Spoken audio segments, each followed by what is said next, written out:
Muy bien, estamos ahora con Luis Valdivieso, presidente de la Asociación de AFPs. Lucho, ¿qué tal? ¿Cómo está? ¿Cómo le va? Buenas noches. ¿Qué tal? Bueno, lo he invitado para un tema específico que es el informe de EDL Reporteros, que sostiene que los pensionistas o los que no obtienen beneficiarios no reciben todo su fondo una vez que se jubilan. Pero antes de entrar a ese punto, quería empalmar con la entrevista anterior, en la que no tuvimos tiempo de entrar al tema del financiamiento. Está proponiendo a fin un plan, un programa de inversiones de APPs, de asociaciones público-privadas, de alrededor de 70.000 millones de dólares en 5 años, y lo que no pudimos tocar es el tema del financiamiento, cómo se financia eso. La Amparia, por ejemplo, ha propuesto un esquema por el cual el 25% sería financiado por el Estado, pero mediante bonos de infraestructura, es decir, financiados, emitir bonos en el mercado externo para financiar esa cantidad, creando una autoridad que se administraría todo esto independiente. Y la parte privada, digamos, los privados conseguirían fondos en fin, el sistema financiero internacional, y las AFPs. Las AFPs tendrían que poner pues una parte relativamente importante. Y las AFPs no han estado invirtiendo mucho en infraestructura. Hay una cierta inversión, que son 2.000, 3.000 millones de dólares que se han invertido de los más de 100.000 millones. ¿Cuánto es el monto invertido hasta ahora por, digamos, el tamaño del fondo de las AFPs? Es como 100.000... más de 100.000 millones de soles. De soles. Sí. De los cuales... 40.000 millones de dólares, un poco menos. De esos 40.000 millones de dólares creo que no son más de 2.000 millones... No son más, o sea, el 11%, 12% en promedio se ha invertido, lo cual significa que en los 20 años del sistema se ha invertido más de 4.500 millones de dólares. Las AFPs han invertido los recursos de los afiliados, nuestros recursos, en todos los proyectos que el gobierno ha puesto en asociaciones público-privadas. Todos los proyectos, en todos los proyectos. O sea, lo último es el Parque Rímac, Huascacocha, Taboada, el tren eléctrico, la IRSA Sur, IRSA Norte. Tú dime el proyecto y yo te digo cuánto se ha puesto. Ahora, las AFPs no pueden financiar la totalidad, no, claro, porque sería exponer el dinero de los afiliados a un riesgo demasiado alto. Tampoco pueden poner el dinero en proyectos que no son rentables o que no tienen una garantía de pago. Claro. Entonces, lo que se ha hecho es buscar modalidades para, primero se evalúa el proyecto, segundo, se buscan modalidades para poder garantizar un repago, se pone, en la medida en que sea permitido, se pone un directorio, ya sea a través de los fondos de inversión que invierten en participación directa o a través de deuda. Todas estas reglas de juego van a cambiar muy próximamente porque la superintendencia está modificando el reglamento de inversiones. Ya no solamente vamos a poder invertir en instrumentos de deuda, sino también se va a poder participar directamente. Entonces, estamos nosotros ampliando un fideicomiso de infraestructura que ya teníamos, que invirtió 400 millones en los últimos, 440 millones más o menos en los últimos 3 proyectos que mencioné. Ahora que vienen las vías de Lima, probablemente vamos a tener que considerar una inversión adicional. Ahora que viene el metro, la línea 2, una vez que estén evaluados y sea todo el cierre financiero, también se considerará una inversión, para lo cual anunciamos un fideicomiso de infraestructura de 1.000 millones de dólares, que son fondos renovables. O sea, eso lo anunciamos en CADE el año pasado. Entonces, las AFPs están listas a invertir en los proyectos que garanticen un rendimiento apropiado, consistente con el riesgo que los afiliados están pidiendo. Si uno está en el fondo 1, uno no quiere tomar mucho riesgo, quiere instrumentos de renta fija. Si uno está en el riesgo intermedio, un poco de renta fija, un poco de renta variable. Y estás en el fondo 3, cuando eres joven, puedes tomar más riesgo. Se ha invertido, Jaime. O sea, lo que pasa, y en eso hemos pecado. No hemos hecho como en Chile, que en Chile te anuncian, esta carretera ha sido financiada con tus ahorros para el futuro, y los peajes te lo van a repagar y te van a generar una buena pensión. Esa campaña las tenemos que hacer para que la gente sepa exactamente qué es lo que hemos hecho. Bueno, vamos al tema directamente. Hay IDL Reporteros, dentro de IDL Reporteros, la Luisa García Telles ha publicado un informe bastante detallado en el que concluye que entre un 20 y cerca de un 50% del fondo de jubilación de una persona no retornará a sus bolsillos, sobre todo cuando esta persona no tiene beneficiarios, no tiene herederos, en fin. No retornará a sus bolsillos a menos que tenga asegurada su entrada, dice, al récord Guinness de longevidad. Porque aquí se plantea en nuestros cálculos como si la persona fuera a vivir 110 años. Y entonces, en realidad, cuando una persona se muere pues a los 80 o 80, hay un montón de dinero que no le ha sido entregado todavía y no se le entregaría nunca porque ya murió. Entonces, esta es una, digamos, una denuncia que se hace. Bueno, es lamentable realmente ver un artículo en el cual hemos gastado muchas horas tratando de explicarle a la autora, diríamos, cómo funciona el sistema. Le hemos dado todos los instrumentos necesarios para que hagan los cálculos apropiados. No solamente la asociación, sino también la superintendencia. En ese artículo la denuncia es fundamentalmente en contra de la superintendencia. Nosotros, diríamos, días antes de la publicación hemos tomado el tiempo porque creemos que la gente tiene que estar muy bien informada. En primer lugar, vamos a ver el asunto de cuánto vive la gente.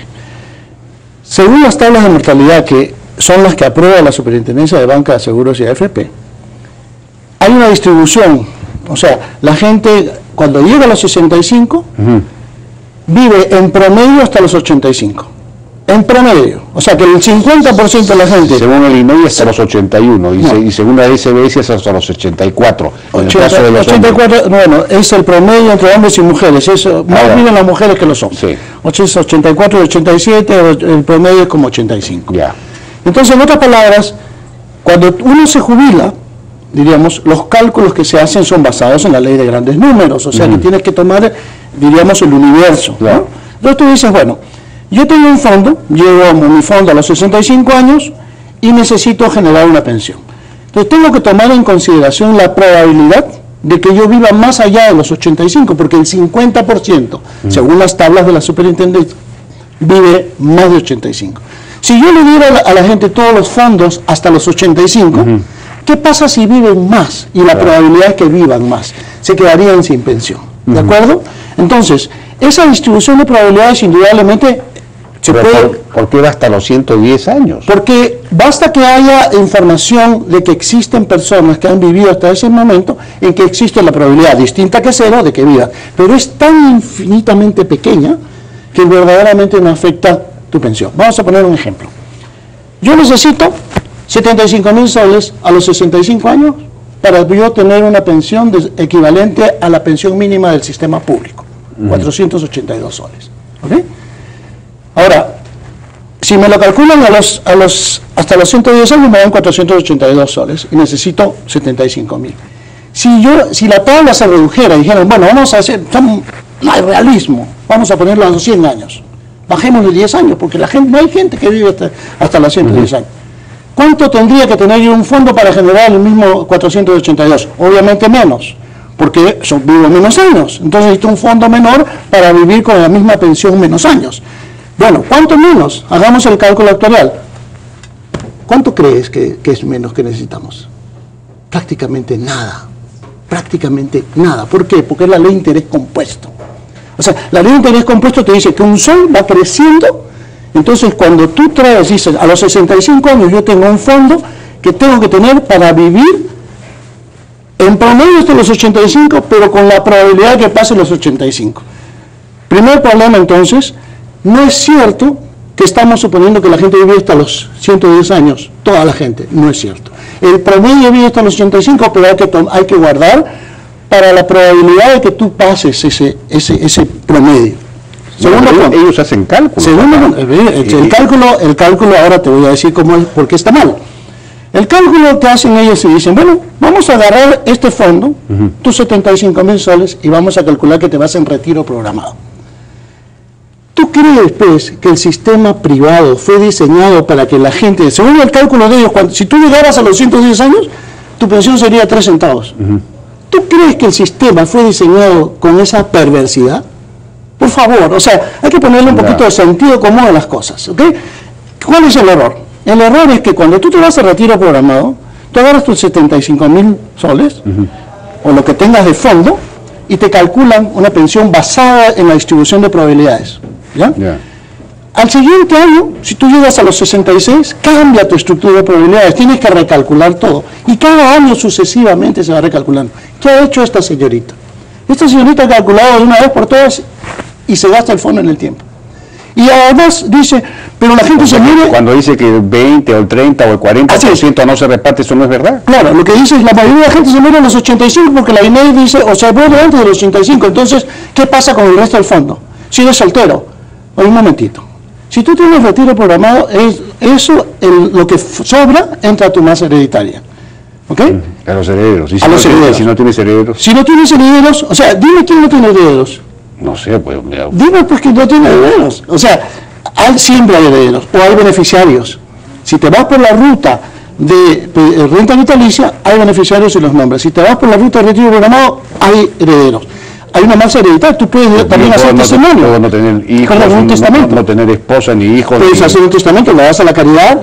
O sea, es en última instancia, si no hubiera absolutamente nada que reclama la herencia, entonces que se redistribuye entre los afiliados.